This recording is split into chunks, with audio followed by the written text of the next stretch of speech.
Coloquios con la doctora Jacqueline Malagón. Hola amigos y amigas de Coloquios con la doctora Jacqueline Malagón. Un domingo más con ustedes, disfrutando de su compañía, haciendo todos los esfuerzos posibles por llegar a sus casas, llegar al corazón de ustedes y de manera especial llegar al corazón de los maestros. No es que no me interesen las familias, no. Las familias son los primeros maestros, hay que recordar eso.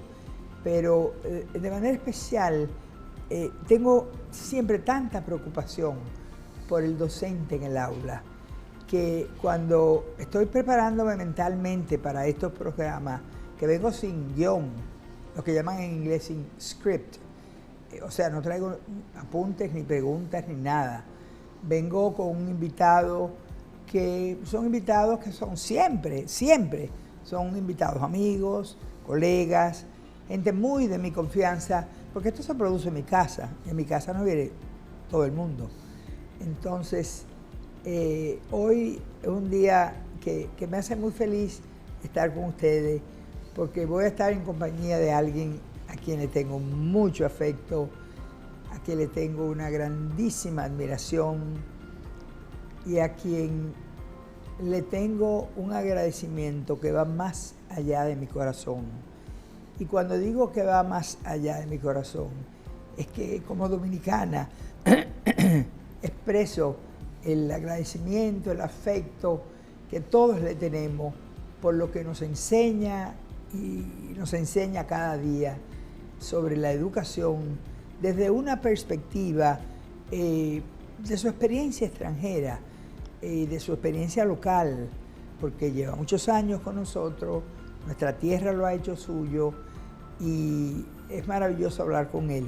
Hay algo muy simpático, antes de que le diga quién es, y es que una periodista muy amiga, se llama Janet, Janet siempre está atenta a qué pasa en educación.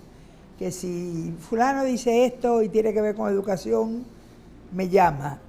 Y yo le digo, ¿y con quién hablaste primero? Ah, con fulano. Digo, sabía. Entonces me cuenta fulano que cuando Janet lo llama para preguntarle, porque Sutano dijo tal cosa, él le dice, ajá, ¿y a quién llamaste? Oh, a Jackie.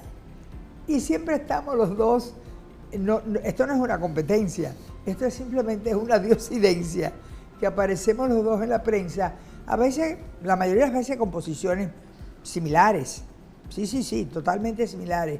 A veces tenemos posiciones diferentes, pero eso es normal. En la vida es normal tener algunas discrepancias o algunas diferencias, pero lo importante es que comulgamos los mismos ideales. Y por eso hoy yo tengo tanta alegría de traer aquí al amigo y al colega Darwin Caraballo. Darwin. Muchas gracias, doña Jacqueline. Es para mí un honor volver a estar con usted en su casa y con todos aquellos que están invitados a esta sala también de su casa del otro lado de la pantalla. Sus palabras siempre son conmovedoras. El quien admira soy yo a usted por su trayectoria, por su legado, porque usted fue la primera directora ejecutiva de Educa, la institución que por los últimos años trabajé en el país, y claramente usted siempre ha sido un faro de referencia para trabajar y aportar un granito de arena en procura de mejor calidad de la educación de este país. Bueno, la verdad, Darwin, que yo siempre he leído lo que tú escribes. Además de que tú sabes que tú, Melanio y yo, tenemos dos chats, porque en uno está doña Ligia. Está doña Ligia, estás tú, está Melanio y estoy yo. Ese es un poquitico más serio por la presencia de Ligia Amada, que merece toda la seriedad nuestra, aunque ella a veces le hacemos los chistes, ¿no? Pero en el caso del otro chat que tenemos, aparte de los chats individuales, ¿no? El que tenemos tú, Melanio y yo, gozamos un mundo ahí, porque nos contamos todos los chismes. Lo que tú no sabes lo sé yo, lo que yo no sé lo sabe Melanio y lo que no sabe Melanio lo sabes tú. Y ese es un chat para mí invaluable, que yo espero que me acompañe a lo largo de lo que me queda de vida, porque disfruto muchísimo lo que ustedes dos pues siempre están poniendo y de lo que nos alimentamos, y no solamente profesionalmente, sino inclusive como personas, la riqueza cultural que adquirimos. A veces ustedes escriben de un personaje, de un filósofo, de una figura literaria, de un poeta, y nos enriquecemos mutuamente. Yo disfruto muchísimo esos instantes de contacto digital con ustedes, y cuando lo hacemos virtual, entonces ahí lo paso mucho mejor. Pero en estos días estaba pensando que estaba leyendo, porque te dije que estoy escribiendo, yo no sé si llamarle que estoy escribiendo un libro, pero estoy escribiendo un libro. Lo que pasa es que ese libro no solamente tiene cosas mías, tiene cosas de muchísimo, y tiene cosas tuyas, y tiene cosas de muchos otros. Originalmente iba a ser un libro de los cachanchanes. Tú sabes que yo le llamo los cachanchanes al grupito de los íntimos, que tenemos más de 50 años de amistad, de ser colegas y de comulgar los mismos ideales, y eso ha ido creciendo con el tiempo, y la palabra más cariñosa que yo tengo para ello es o que son mis apóstoles intelectuales o que son mis cachanchanes. Entonces, hablando de las cosas que como que la vida a veces hace en una misma perspectiva, o sin cambiar la perspectiva, puede cambiar el pensamiento con que tú miras y haces tuya la perspectiva. Y tú recuerdas el libro, o la investigación, el estudio que hice para el Infotep sobre la historia de los pactos, que del 89, 88 al año 2022. Pues alguien se enteró en estos días, hace ya un par de meses, estos días no, hace un par de meses, ya el libro está en muchas bibliotecas digitales, pero se enteró de que yo había escrito eso y ella no lo sabía, y me lo pidió. Cuando yo me dije, pero Iñaki, qué interesante. Yo no había visto la historia de todos los pactos, de todos los gobiernos, absolutamente de todos, no falta ninguno, hasta el 2022. Dice, qué interesante sería saber si usted sigue pensando igual, porque acuérdate que la historia de los pactos terminaba con unas preguntas que el que me pidió que escribiera la historia de los pactos, terminó con unas preguntas que me hacía a mí, y las preguntas terminaban con, ¿qué dice la experta de todo aquello que ha pasado en la educación, que ha vivido en la educación? Entonces, motivado por lo que ella me dijo, y me dijo que creía que podía ser de valor quizás para el mismo pacto y las asambleas del pacto, había recibido en esos días, un poco antes, el Informe Mundial Docente, que me gustaría comentarlo contigo, y entonces me puse a ver, digo, déjame ver si yo pienso igual. Y cuando empecé a leer lo que yo pensaba, digo, wow, he cambiado algunas cosas. Yo quisiera preguntarte, hoy, Darwin Caraballo, 14 años en el país, ¿piensas igual hoy de lo que tú nos trajiste cuando llegaste y empezaste a enseñarnos de culturas de las cuales tú venías? Bueno, tengo la fortuna de que son, parece mentira, 17 años ya 17, en la República Dominicana. Sí. No sé por qué dije 14. Sí, nunca lo olvidaré. Llegué un 28 de febrero del 2008, sin conocer prácticamente nada del país. En esa oportunidad llegué a trabajar junto con la Unión Europea para un programa de apoyo presupuestario al Ministerio de Educación que había por aquellos años. Yo venía de una trayectoria de trabajo en el mundo multilateral con el Banco de Desarrollo de América Latina, CAF, y posteriormente con el Banco Interamericano de Desarrollo, y la Unión Europea me invitó a participar del equipo de expertos que trabajaban con el Ministerio de Educación. Y debo confesarle a usted y a todos los colegas y amigos que están mirando este programa que el crecimiento que yo puedo apreciar en el Ministerio de Educación, en la importancia de la educación hoy como política pública, ha dado un giro de 180 grados. Es decir, Hoy la educación y el Ministerio de Educación es una institución mucho más profesional, modernizada, con equipos técnicos sólidos, bien equipada, con procesos de liderazgo que no necesariamente recaen en quien ejerce la jefatura de este ministerio. Hay actores extraordinarios que han pasado por los distintos gobiernos y por los distintos ministros también, sirviendo a la educación dominicana en diferentes posiciones.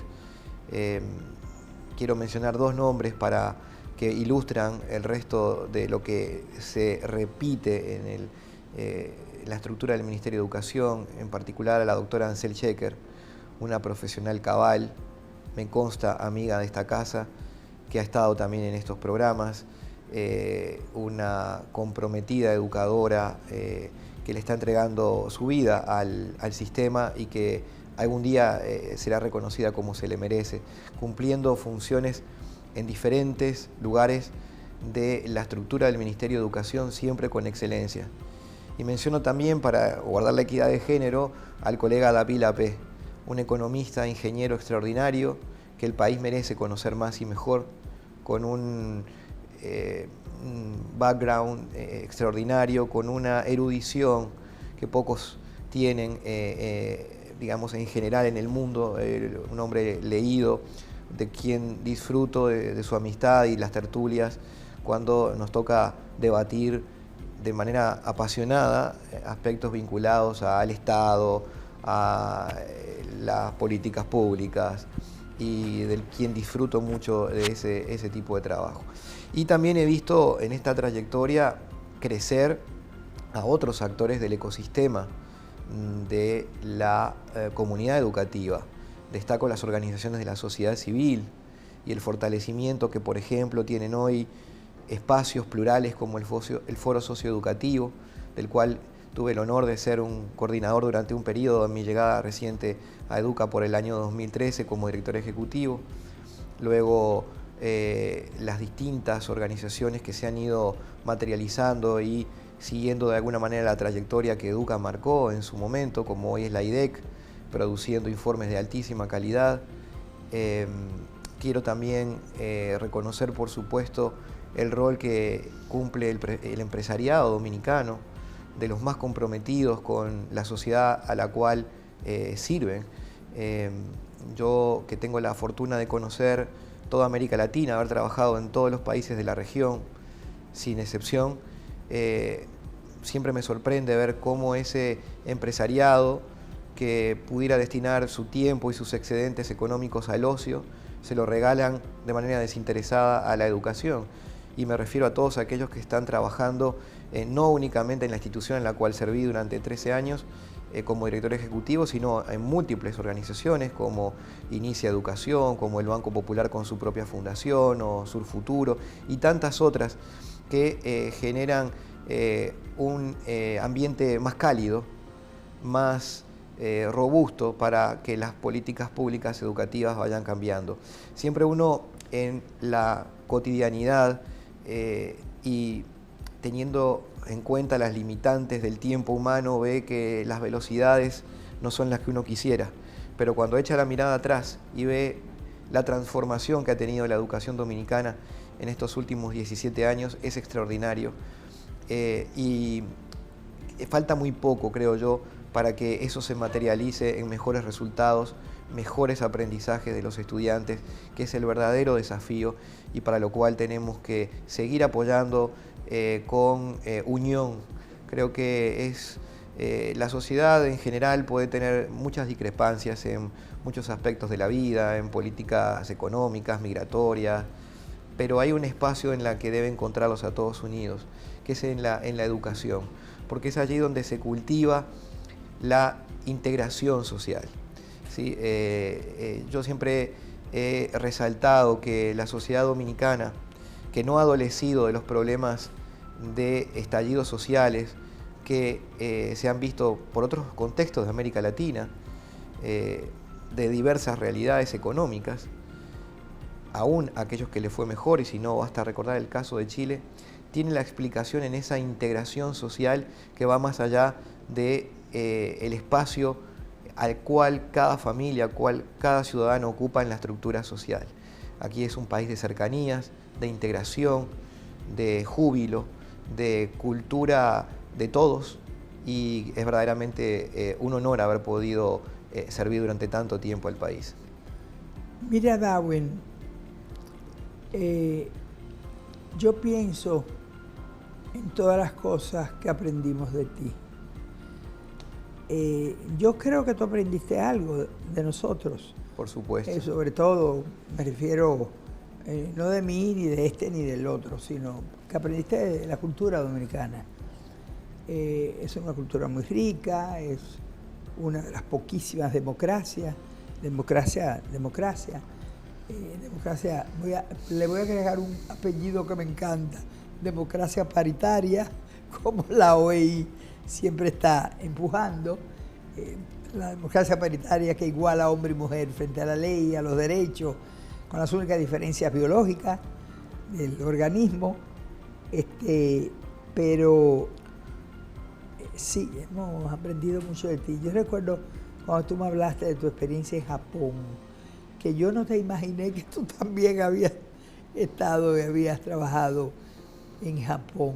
Sí, me tocó estudiar planificación educativa en Japón, era muy joven, por aquella época ocupaba el cargo de lo que sería aquí el equivalente al viceministro de Planificación y Desarrollo, en ese caso era de Planificación Educativa e Investigación de la Calidad Educativa, era como tener al IDEICE y a la Oficina de Planificación unidas bajo un mismo departamento que estaba bajo mi responsabilidad, y con quien me formé, un extraordinario intelectual y diseñador de política pública como el profesor Germán Rama, por años dirigiendo la División de Educación de la CEPAL y siendo asesor en toda América Latina, formado en Francia, colega de Fernando Enrique Cardoso y tutor, o mejor dicho, tutorando del señor Alain Touraine.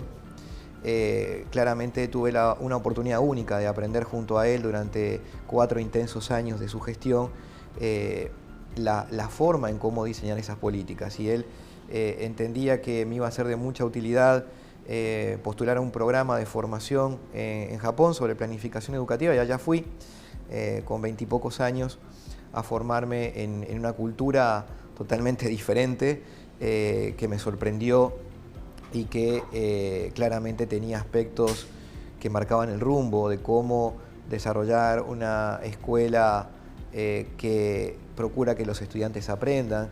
Recuerdo que una de las sorpresas que me llevé, dado como mi rol de planificador en Uruguay, el problema era que había una altísima repitencia escolar y eso generaba unos efectos directos sobre el presupuesto educativo, porque cuando uno tiene niños que no debieran estar en la escuela ya porque debieran haber salido en tiempo y forma, le presiona el presupuesto de manera que tiene que financiar más docentes y más aulas. Y yo le pregunté cuál era el nivel de repitencia en Japón y me dijeron, ¿cómo que niños repiten? Yo le dije, sí, aquellos niños que al transcurso del año no logran cubrir con los objetivos y entonces por eso tienen que volver otro año a pasar por eso. Y jamás olvidaré la respuesta que me dio quien tenía el símil de mi cargo allí en Japón, que me dijo, mire, yo quiero decirle algo, si un niño al cabo de 200 días de clase no fue capaz de aprender, el que debe repetir es el maestro y no el niño. Y fue para mí un sacudón, porque por primera vez, y eso me enseñó mucho a pensar los problemas de manera diferente, fuera de la caja, de manera ubicua, como se suele decir, para encontrar soluciones. Aprendí mucho con mis colegas nipones y con un conjunto de también latinoamericanos que luego nos fuimos encontrando en diferentes responsabilidades a nivel de la región, porque la comunidad educativa es amplia, pero es un grupo que se repite y que generalmente quienes llegamos a este sector le dedicamos nuestra trayectoria profesional, como ha sido su caso, claramente, y uno se va reencontrando con estas personas en diferentes posiciones. Tuve la oportunidad de compartir con quienes después fueron ministros, directores de instituciones importantes, de la banca multilateral, que seguimos manteniendo una red de aquella época y que claramente me marcó en algunas lecciones que nos dejó esa experiencia. Darwin, ahora que mencionaste la palabra economía, tú me has oído hablar en grupos pequeños y me has oído hablar en la televisión y me has oído, no necesariamente en mi programa, aunque en este programa también lo he hecho, pero yo tengo una gran preocupación y te pregunto, porque tú tienes más experiencia que yo en eso, ¿cómo nosotros podemos salvar para el futuro, seguir siendo la economía tan dinámica, tan sólida, tan creciente, donde yo sé que no se maquillan los números, yo sé que es legítima, auténticamente, lo que los números presentan. Yo tengo no sé cómo, el privilegio de que recibo todo lo que publica el Banco Central. Bueno, sí sé cómo, ellos son patrocinadores de este programa. Enhorabuena. Sí. Y entonces por eso me tienen en la lista y me mandan todas las cosas. Y como me la mandan, yo siempre leo lo que salva una manera de uno aprender. Y yo me pregunto, porque recuerdo que en la universidad en Estados Unidos, específicamente en Harvard, y después lo remacharon en MIT, nos decían en la escuela de negocio y en la escuela de educación, en los programas que se vinculaban para la administración de la educación superior, que fue la especialidad que yo hice con ellos, hablaban de la relación entre economía y educación y sostenían que la educación como formadora del capital humano era el sostén, por no decir el fundamento, la base de la economía de los pueblos. Yo siempre he tenido la duda, y por supuesto, al amigo gobernador no soy quien para preguntarle, además de que podría ser una pregunta indiscreta, pero aunque estamos aquí frente al país y frente a muchos países de América, ¿cómo podemos interpretar que nosotros en las pruebas internacionales no hemos quedado tan bien como quisiéramos o tan bien como creemos, como estamos haciendo el esfuerzo? Yo sigo en el ministerio y veo las cosas que se están haciendo de manera correcta, los programas en que yo misma participo, que no son, que sí, van al aula, porque el programa que tiene Ansel Sheker, que la mencionas, te quedas corto. Siempre cuando uno habla de Ansel, uno se queda corto. Ansel, como viceministra, aceptó hace unos 3 años un programa, tú lo conoces, yo te lo mandé, tú lo viste, el programa de Mercer University. Y ese programa va muy bien, pero es un programa sobre liderazgo instruccional. Y las personas que Ansel ha escogido junto conmigo, mayormente ella es la que determina las posiciones. No buscamos docentes, porque lo que buscamos son técnicos, directores, etcétera, y coordinadores pedagógicos que de una u otra manera impactan en los distritos en esa regional trabajan esos líderes, son los líderes. Si nosotros estamos haciendo ese esfuerzo, y lo estamos haciendo por diferentes áreas, no es este programa que puede resultar pequeño desde el punto de vista de todos los esfuerzos que está haciendo el Ministerio.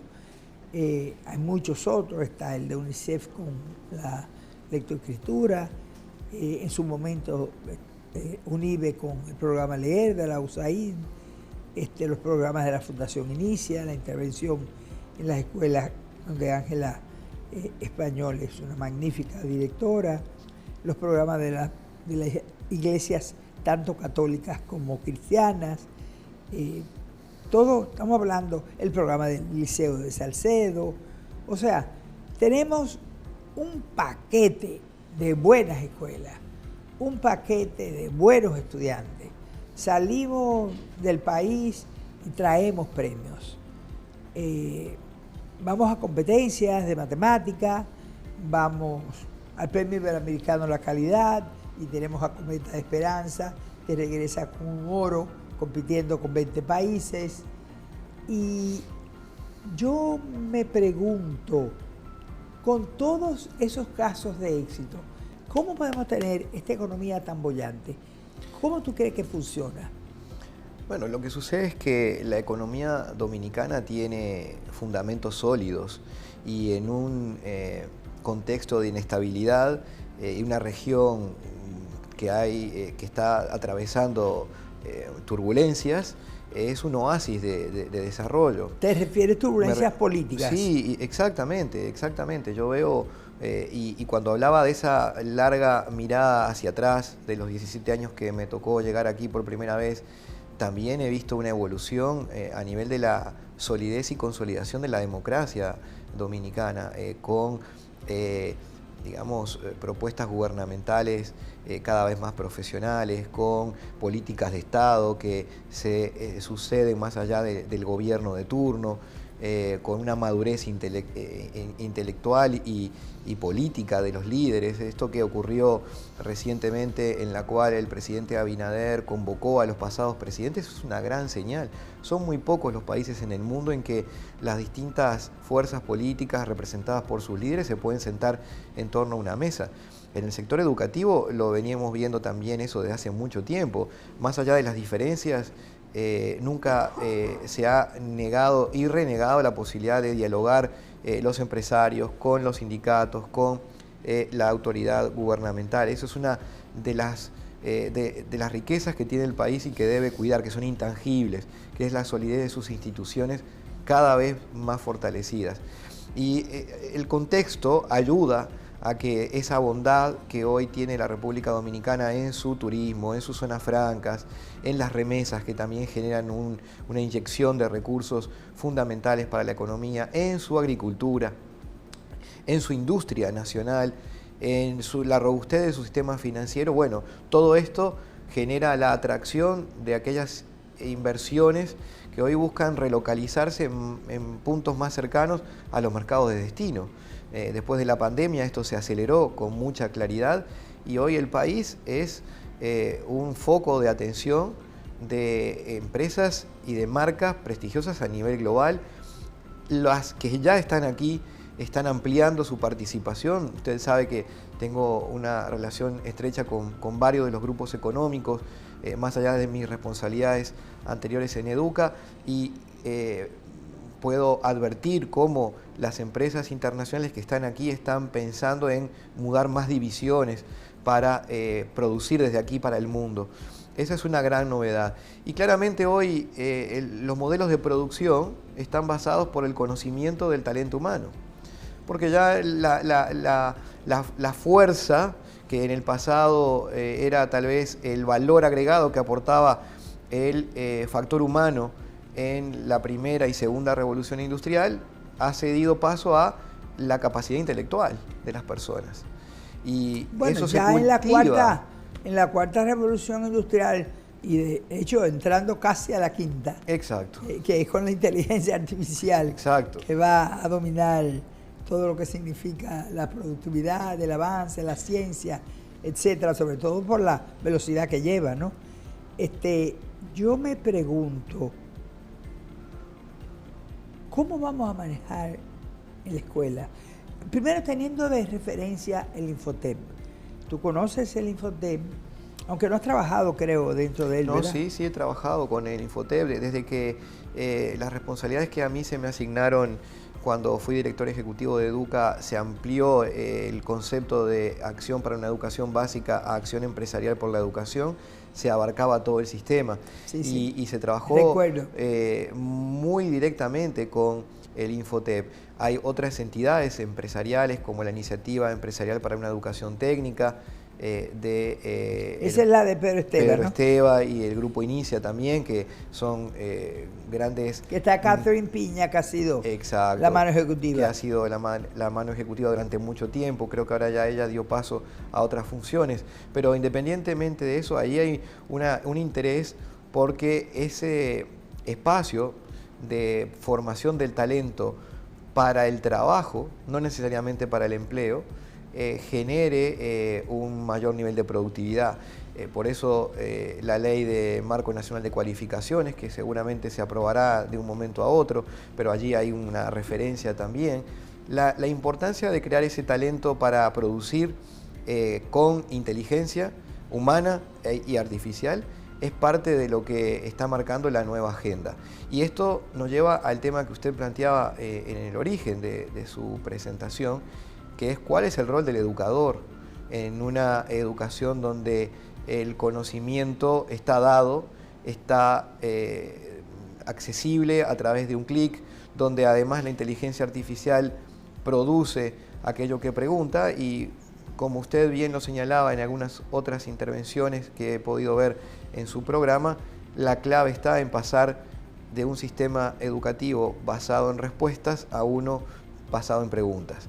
La habilidad de preguntar, la pregunta como factor de aprendizaje pasa a ser el eje estructurador de toda la adquisición de competencias. Pero la educación no puede quedarse en esta dimensión de instrucción, que es aprender sobre distintos tópicos de la vida. La educación tiene un componente claramente de construcción de ciudadanía, es decir, cómo el estudiante que asiste a las aulas al final del ciclo formativo se convierte en ciudadano, participa con responsabilidad activamente, entiende cuál es su rol, respeta las normas, se compromete con su obligación fiscal, exige sus derechos. Eso hace a la modernidad de la estructura. Y al mismo tiempo hay un componente también de la educación que no es menor, que es la formación en valores, en la identidad nacional, en aquello que es más rico y caro a la República Dominicana, en esa identidad única que tienen los dominicanos en el mundo y que además hoy también no es curioso que solamente las inversiones estén mirando al país, la cultura global está mirando a la República Dominicana.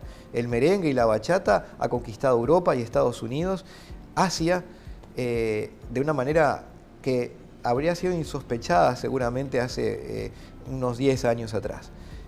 Así que la posibilidad de expandirse hacia el mundo de la República Dominicana está dada. Y ese maestro tiene que colaborar para que esos futuros ciudadanos se integren al sector productivo de manera activa, no únicamente como empleados, sino como productor de un valor agregado en la economía para justamente emprender, que es por ahí donde yo creo que visualizo el futuro del trabajo, en cada vez más emprendimientos personales y no tanto dentro de una estructura de empleado funcional, aún siendo contratado por alguien, pero con lógica de emprendedor. Adicionalmente a esto, que sea una persona íntegra, que tenga valores, que haya una ética detrás, que haya una identidad que defender, que haya un sentido de pertenencia y de orgullo de sentirse parte de una comunidad. Y complementariamente a esto, esta idea de también crear esa inteligencia emocional propia. Cada vez más la salud mental es algo que preocupa, cada vez más los aspectos vinculados a la salud, a la alimentación, al cuidado del medio ambiente, que son cuestiones que también tienen que ver con el eje central del ser humano. Así que básicamente estamos volviendo a los clásicos en cuerpo, mente y espíritu. Esa es la esencia de la educación humanista que se requiere más que nunca en un mundo que de no contar con eso se vuelve material, impersonal y peligroso. Pero tú sabes que en el ministerio hay muchos que no es que no creen, sino que tienen dudas en cuanto a la enseñanza o que ignoran cómo se enseña por competencia y cómo se enseña como aprendimos nosotros, y en ello, cuando eres mucho más joven que yo, incluyo que tú aprendiste a través de conocimiento. No de espíritu, no de espíritu. Usted es uno de los espíritus más jóvenes que yo conozco y por eso también la admiración. Y no soy el único, todos los que la conocemos y tenemos el privilegio de compartir con usted, gozamos de su eterna juventud. Eso dijo el periódico Hoy en su 43 aniversario. Hicieron una página mía y pusieron a Jacqueline Malagón en su inspiradora juventud. Muy acertado. Cuando mis hijos lo vieron, se quedaron. Dije, bueno, miren, que me ven joven. Ustedes me ven vieja, pero yo me veo joven. Y lo que sí que me siento joven. No, pero te decía, yo pienso, ¿cómo podemos hacer posible? Decir otro día, un amigo nuestro yo sé que le tienes afecto y admiración, no quiero decir su nombre, él dice, si la gente piensa que hay crisis en educación preuniversitaria, la crisis en la educación superior es mayor. Es como si fuéramos en una máxima. Y ahí entonces de inmediato caemos en el tema o en el hecho que tanto me preocupa y que me gustaría saber qué tú nos puedes recomendar, porque ahorita te mencioné cómo en Higüey estamos llevando, bajo el viceministerio de Ansel Shekel, la viceministra de Asuntos Técnicos y Pedagógicos, estamos llevando el programa de Mercer University con el favor de la Universidad Católica del Este, que nos presta sus infraestructuras, que son magníficas, e inclusive su personal nos ayuda a organizarlo todo. Y traemos a los norteamericanos, que nos cede el amigo aquel que tú conociste, sí, el doctor Thomas McDonald, que estuvo recién, no viene en agosto, venía en mayo, no, pero viene próximamente. El programa es de liderazgo instruccional. ¿Cómo podemos nosotros, porque yo sé que tú conoces el programa porque yo te he mandado los módulos, cómo podemos desde un liderazgo instruccional que estamos capacitando en servicio a los líderes, hacer posible que el trabajo, que el aprendizaje que están teniendo en el programa nuestro impacte de una manera efectiva el aula para que los niños aprendan?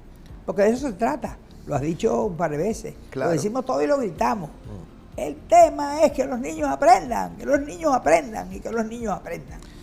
Bueno, así es, ese es el gran desafío. La educación en varios procesos en el pasado, y se reitera en muchos centros educativos que visitamos constantemente, termina siendo resultado de un proceso meramente administrativo. El maestro dicta la clase, el estudiante asiste, el supervisor mira si efectivamente se rindió el contenido que está estipulado en el calendario escolar y el director cumple con sus tareas administrativas, pero no hay una interacción y una revalorización de cuál es la razón de ser de esa jornada escolar para que el estudiante efectivamente aprenda. Y eso es lo que en ese proyecto que impulsó el presidente de la República, Luis Abinader, que comenzó llamándose Proyecto Presidencial para la Excelencia Educativa y luego derivó en Centros Educativos de Innovación, probó, es justamente reorganizar las formas de cómo se gestiona un centro educativo con los mismos recursos para alcanzar mejores resultados. Ahí nació la figura del mentor. Ahí nació la figura del mentor. Ahora, el mentor versus, bueno, quizás la palabra no es versus, pero no, me debe entender. El mentor versus el coordinador pedagógico. ¿En qué se diferencia, en qué se parece? Se diferencia que el coordinador pedagógico está demasiado cerca del objeto de estudio y no puede entender qué es lo que está pasando porque ese coordinador pedagógico está inserto en la realidad de la escuela.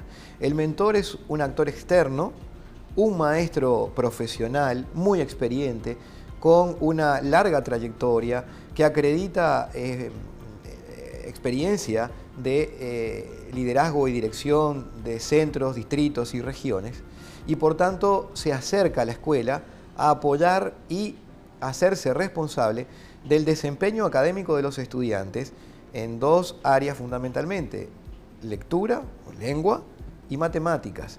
Y todo lo que se hace en la escuela se orienta para que se trabaje con ese objetivo. De manera que al estar en un paradigma por competencias, los contenidos son tributarios a ese paradigma, pero no son la esencia del proceso educativo. Bueno, pero espérate, tú has mencionado ahí dos cosas de una manera muy puntual: competencias y contenidos. Correcto. ¿Conoces el estudio de Escocia? Claro. Escocia nos ha dicho hace muy pocos meses que ellos han llegado a la conclusión de que no ha resultado o no han tenido mejores resultados en los aprendizajes el enfoque de la enseñanza por competencias, y recomiendan que vuelva a pensarse como aprendí posiblemente tú, aún siendo mucho más joven que yo, o como aprendí yo, estoy hablando de los años 40 y 50 del siglo anterior, pero ellos sostienen que los contenidos deben primar, porque aprendiendo los contenidos nos hacemos competentes. Sí. O los niños se hacen competentes. Yo creo que eso no se ha discutido en el ministerio. No, pero yo en particular, de manera personal, creo que cualquiera de los dos son válidos si uno tiene el docente correcto detrás de ellos. Es decir, usted y yo aprendimos en lógica de currículum por contenidos y objetivos, no por competencias, y hemos logrado aprender en la trayectoria académica que nos ha tocado. Las competencias hoy están de alguna manera ganando ese debate en virtud de que lo que importa es que el estudiante demuestre capacidades de aplicar un conocimiento cada vez más complejo, diverso y dinámico. ¿Por qué nosotros podíamos aprender por contenidos? Porque básicamente aquellos que aprendíamos, me refiero a los contenidos, eran bastante estables durante el tiempo, una trayectoria académica, una cohorte, eso no variaba, pero a la velocidad que hoy se produce el conocimiento, en la medida de que cambian constantemente la ciencia, que nos está alterando paradigmas, que nos está diciendo, por ejemplo, que ya de manera probada que no es Cristóbal Colón el primero en haber llegado a estas tierras de América, sino que fueron los vikingos, ya probado por evidencias arqueológicas. Es decir, seguimos repitiendo contenidos equivocados. Entonces, el hecho de trabajar para crear un sentido crítico, las competencias tienen tal vez un punto a favor, pero coincido con usted y con el estudio de Escocia que los contenidos no son neutrales. Los contenidos tienen una relevancia, pero la figura del maestro es la que hace que ese currículum, sea por contenidos u objetivos y sea por competencias, es el que funcione. Sí, aquí hay un matiz. Lo mismo en ambos tipos, claro, en ambos enfoques. A eso voy, que la clave está en que un currículum por competencias sí exige un maestro más profesional, más competente, porque supone de que él tiene una batería, un portafolio de contenidos que despliega más o menos en función de la necesidad de cada estudiante de manera personalizada para poder captar la competencia que se quiere trabajar. Y esa es la clave. No todos tienen que ver los mismos contenidos. El contenido tributa a que el estudiante pueda adquirir una competencia. Al final del día, eso es un matiz. Lo que importa es ir a la esencia. Por eso cuando me tocó dirigir Educa, definimos un paradigma de cuál era la molécula de la esencia de la educación, porque al final del día estas discusiones son instrumentales. Y nosotros concluimos con los colegas internacionales que también se sumaron a esas discusiones, que había básicamente tres grandes pilares de esa molécula, como tres partículas que la componen. La primera tiene que ver con la habilidad de comunicar. La educación es un hecho comunicativo y esa comunicación de ida y vuelta requiere un dominio de la lengua materna en primera instancia para poder estructurar el pensamiento. No hay pensamiento sin lenguaje, eso lo dicen los neurolingüísticos ya, no hay pensamiento sin lenguaje, no hay generación de ideas sin lenguaje. Luego la lengua franca de este mundo, que es el inglés. Luego la interacción con la tecnología, que es el código. Y luego la posibilidad entonces de pensar en cómo resuelvo problemas. La segunda molécula importante o la segunda partícula de esa molécula. Cómo soy capaz de resolver un problema o de plantear un problema de manera estructurada para poder resolverlo. Eso me lo da el conocimiento lógico-matemático y ahí está esa competencia fundamental. Y un elemento adicional de esta partícula o de esta molécula como como lo decíamos, que una partícula adicional de este componente es las emociones. Las personas son emociones, son esencialmente espíritu y en su definición como tal, aquello que sienten, que son capaces de vivir y externar, es lo que condiciona también el aprendizaje, es lo que los hace... Sí, pero recuérdate que hay una diferencia entre emociones y sentimientos, ¿eh? Bueno, sí, pero están relacionadas, es decir, las emociones, y eso también está validado por los neurocientíficos actuales. Tuvimos la suerte el año anterior de escuchar al profesor Alfonso García de Argentina en una de las ediciones del Congreso Aprendo, que contaba de qué manera la emoción condicionaba el proceso de aprendizaje de ese estudiante y al mismo tiempo de cómo interactúa con el otro, cómo se integra. Otra vez volviendo a aquel concepto de la educación como constructor de ciudadanía. Bueno, ahí está la esencia de la educación, contribuir a fortalecer esa trayectoria en cada grado y nivel del sistema educativo. Parece que es la apuesta que es más segura a las necesidades que se requieren en el siglo XXI. Le comento un detalle, por estos días estoy finalizando un estudio desarrollado para la Asociación de Industrias de Jaina, Inigua y del Ministerio de Industria, Comercio y MIPYME, que justamente pretenden identificar cuál es la brecha entre lo que las empresas demandan de habilidades de los trabajadores y lo que produce el sistema educativo para actualizar esos diagnósticos. Lo mismo también. Bueno, entonces fíjese que usted coincidirá conmigo que en las entrevistas que me tocó realizar, más de 50 entrevistas, obviamente las competencias técnicas se demandan, pero hay dos aspectos que antes no salían en las discusiones con los empresarios. Una es que los trabajadores no son capaces de comprender lo que leen. Les mandan un correo electrónico, les mandan un mensaje de texto y parece que no lo decodificaran de manera correcta. Entonces la necesidad es de fortalecer las habilidades comunicativas, punto para esa estrategia. Y por otro lado, también nos mencionan que los trabajadores pueden ser muy buenos, pueden saber leer, pero no llegan a hora, se van temprano, faltan demasiado, tienen problemas con la autoridad, tienen problemas de disciplina. Entonces hay una crisis en esas relaciones de producción que también es necesario trabajar. Eso también tiene que formar parte de esa reconfiguración de la propuesta educativa en todos los niveles del sistema, incluido el Infotep.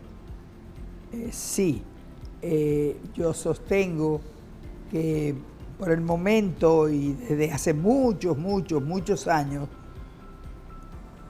el Infotep viene siendo el que está a la vanguardia. Sin duda. Y es en el que mayormente descansa ese sostén, ese capital humano. A mí me tocó escribir un artículo hace poquito tiempo sobre eso y lo titulé El secreto mejor guardado, porque el Infotep, por magnitud, porque el MINER obviamente es un gigante del sistema en términos presupuestales y de volumen, muchas veces termina opacando a un instituto de formación profesional que verdaderamente está revolucionando la educación para el trabajo, con ofertas de vanguardia, con presencia en más de 40 ciudades del mundo, con una academia de idiomas ahora increíble, con tecnología, con ciberseguridad, con inteligencia artificial.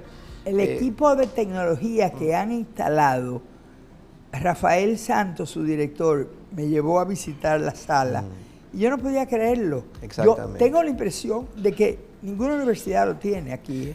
El profesor Santos tiene una gran visión sobre la función de la educación en el sistema educativo. He tenido la fortuna de debatir con él, de compartir espacios de debate, de reflexionar juntos. Y es verdaderamente un activo que tiene la República Dominicana también. Y ha tenido una gran ventaja, no solamente lo que sabe y la experiencia que tiene, las relaciones que ha adquirido. Es un líder político, es que ha tenido mucho apoyo del presidente. De la población dominicana. Así es una condición extraordinaria en la región. Hay algunos que se debiera pagar mejor a los educadores. Siempre una sociedad debe pagar todo lo que pueda, pero la sociedad dominicana hace un gran esfuerzo por pagar a sus educadores y por eso es tan importante una evaluación de desempeño que premie de manera diferencial a aquellos que lo hacen mejor de aquellos que no. No toquemos ese tema, ¿eh? No toquemos ese tema porque yo le he planteado al actual ministro mi opinión y vamos a ver, él está consciente del problema que hemos tenido durante 5 años. Lamentablemente, como siempre, el tiempo en televisión es mortal. Es una pena que se acabe cuando la cosa está mejor, pero afortunadamente vendrán, antes de que nos metiéramos en lío. Antes que nos metiéramos en lío, sí, porque este lío nos llevaba a actores que nos pueden mal juzgar. Pero nada, amigos, y ojalá que tengamos muchos educadores, muchos maestros viendo estas conversaciones entre colegas que de una u otra manera la vida nos ha puesto siempre en puestos directivos.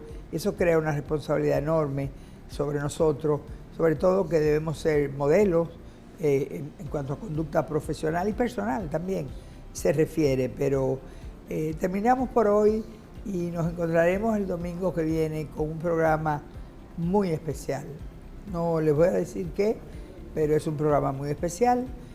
Ya está casi terminado y recuerden que su maestra les dice al terminar en el día de hoy que recuerden que educar es enseñar a vivir mejor.